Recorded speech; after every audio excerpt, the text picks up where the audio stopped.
그동안에 많이 잊어버렸어요. 그래서 제가 오늘 잠깐 그 부분을 다시 한번 말씀을 드리겠습니다. 일제 36년 동안 직간접적으로 일제 강제 동원된 인원이 약 800만이라고 그래요. 그 중에서 300만이 희생을 당하고 태어난 대한민국입니다. 지금 문재인 좌파 정권에서는 우리의 역사를 엉뚱한 곳에서 찾으면서 비주류 역사를 주류 역사처럼 반역의 역사를 대한민국 역사, 우리 민족의 역사로 위장해서 가려고 하고 있습니다만은 분명히 말씀드리지만 역사적인 사실은 300만의 희생을 치르면서 태어난 것이 자유 대한민국입니다. 자유 대한민국 건국 과정에 재헌 의회에는 그 쓰라린 36년의 일제 항쟁 중에 참여하고 주도했던 우리 민족의 지도자들의 주류가 모여서 이승만 박사를 중심으로 태어난 것이 재헌의회였고, 거기서 대한민국이 건국 선언이 됐고 초대 대통령으로 이승만 박사께서 초대 대통령으로 탄생하셔서 오늘의 자유 대한민국을 건국한 겁니다. 자유 대한민국 건국의 뿌리가 상해 임시정부에서 출발을 했지만 상해 임시정부 초대 대통령도 이승만 박사였습니다.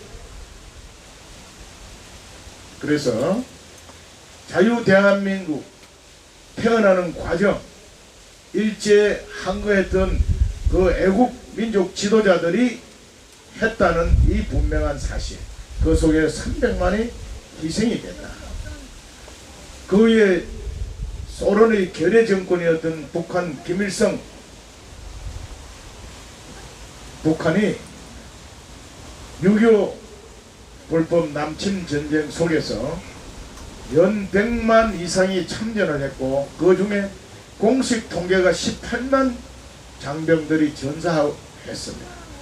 미군과 유엔이 5만. 우리 한국군은 사실 그 당시 학도병이라든지 군분 없는 용사들까지 아직 다 파악조차 안 됐습니다. 제가 볼 때 그런 걸 다 하면은 30만 이상의 우리 젊은이들이 희생이 됐습니다. 그리고 남북한 우리 민족이 6.25 전쟁을 통해서 500만이 희생을 당했습니다. 김일성이요, 이 야욕에 의해서 우리 민족이 철저하게 파괴되었고 수많은 우리 애국 동포가 죽음을 당했다는 이 사실을 우리 국민들이 모르는 거예요. 그래서 그 희생 속에서 지켜진 것이 자유 대한민국입니다.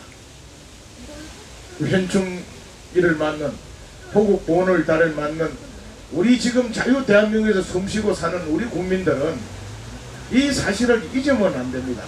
이분들이 목표로 했던 그 희생의 목표는 무엇이냐는 겁니다. 그것은 바로 이 자유 대한민국을 확고히 지키는 것이고 세계에서 빛나는 훌륭한 자유 대한민국을 만드는 것이고 북한 괴뢰 정권을 없애고 자유 통일을 이루는 것이 희생당한 그분들의 마지막 소망이었습니다. 이 시대에 살아가는 우리 자유 대한민국 국민들은 바로 이분들의 뜻을 받들어 이어가야 하는 겁니다. 이것이 정치가 중심이 되어야 되고 우리 국민들이 거기에 따라야 하는 겁니다. 그런데 문재인 씨의 이 사고 보니까 정말 기가 막힙니다. 이 사람이 쓴 글을 자유일보에서 소개한 걸 제가 봤습니다. 이조 시대의 쇄도 정치 세력, 쇄도 정치 세력이 바로 국민, 민중을 수탈한 세력입니다. 이 쇄도 정치 세력이 일제 친일 세력으로 진화했다는 겁니다. 일제에 빌붙어서 역시 우리 백성들을 수탈한 세력으로 진화했다가 이후에 대한민국이 건국된 이후는 반공 세력으로 진화되었답니다. 그 반공 세력이 지금 우리 국민들을 수탈하는, 기생충과 같은 존재로 인식하는 거예요. 그래서 그 반공 세력이 모든 적폐의 원인으로 생각하는 것 같습니다. 그래서 적폐 대상이라 해서 지금 적폐 청산하고 하는 지금 감옥소 놓이는 대통령, 우리 박근혜 대통령, 이 자유대한민국을 더 훌륭하게 만들고 자유통일을 이루려고 했던 그 유일한 대통령을 지금 감옥소 넣은 겁니다. 바로 저는 그 연상성에 있다는 것을 최근에 다시 한번 그 글을 보고 확신을 했습니다. 그리고 300명이 넘는 지금 우파 지도자들이 감옥소 가 있거나 재판을 받고 있고 조사를 받고 있는 이런 상태입니다. 엊그제 서훈 국정원장과 양정철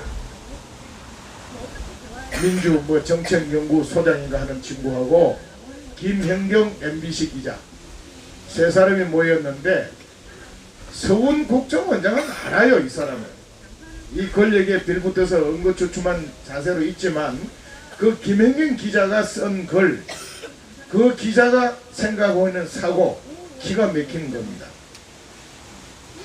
지난 70년간 한반도의 평화를 지킨 곳이 북한이 한반도의 평화를 지켰답니다. 그래서 그 평화 지킨 대가로 우리가 줘야 된다는 그런 논조의 글을 미스터 김정은 찬양합시다는 책에 써놨대요.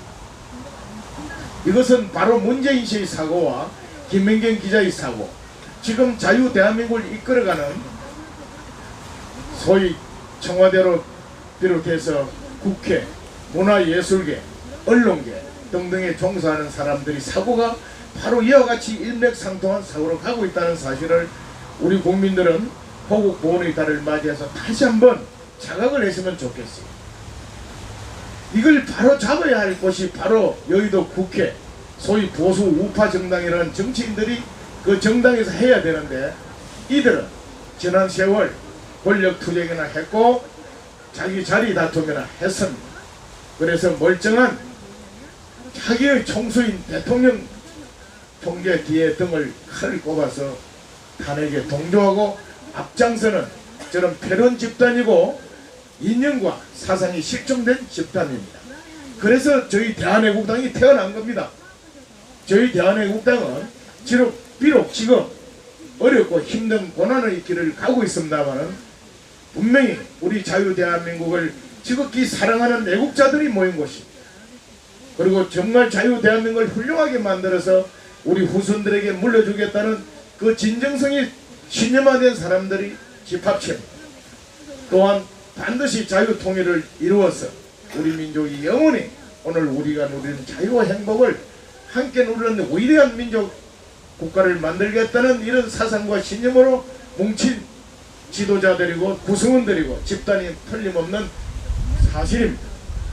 그래서 존경하는 애국 국민 여러분, 더 이상 망설이지 마시고 저희 대한애국당을 다시 한번 주목해 보시고 저희들이 정의롭고 애국적인 대열에 동참해 주실 것을 호국 보훈의 달을 맞이해서 다시 한번 호소합니다.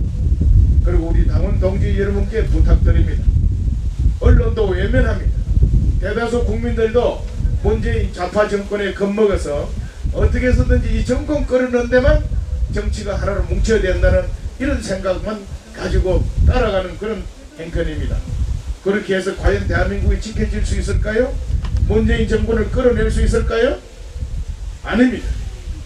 우리가 해야 하는 겁니다. 우리가 하는 것은, 이런 상황 속에서 하는 것은 철저하게 우리 스스로 발로 뛰어다니면서 우리 당을 알리고 당원을 확보해서 우리 세력을 넓혀가는 겁니다. 고마운 것은 지난주에도 또 그 앞주에도 금주에도 우리 조은진 대표의 지도부가 24시간 텐트 투쟁하느라고 여기 있는 가운데도 우리 당원 동지들이 자발적으로 서명들을 하나하나 늘어나가면서 채려나가는 모습에서 희망을 찾습니다.